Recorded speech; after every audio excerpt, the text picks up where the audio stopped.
Nag-harvest kami ng baligang guys. Ah. Kasi ma-overripe siya.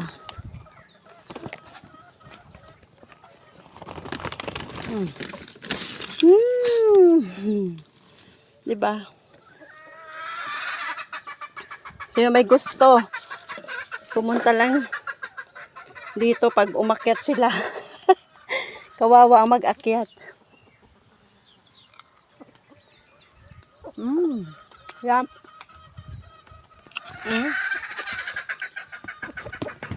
Nakapadala na sa Manila, madami nga ang kumuha.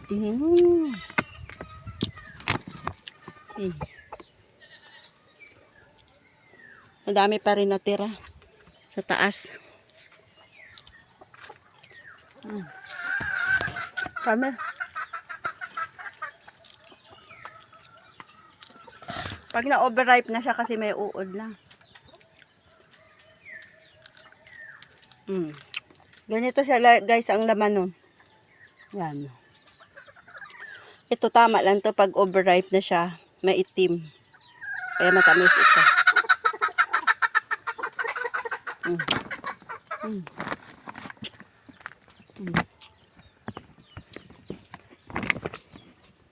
Kasawa ka man kasi araw-araw na huhulog siya.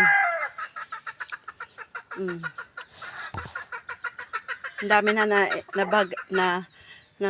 nabigay yan, nagbigyan.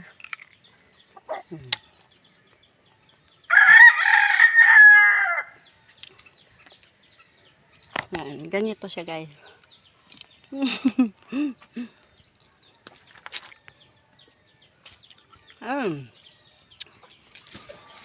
Baba ang nag-akyat.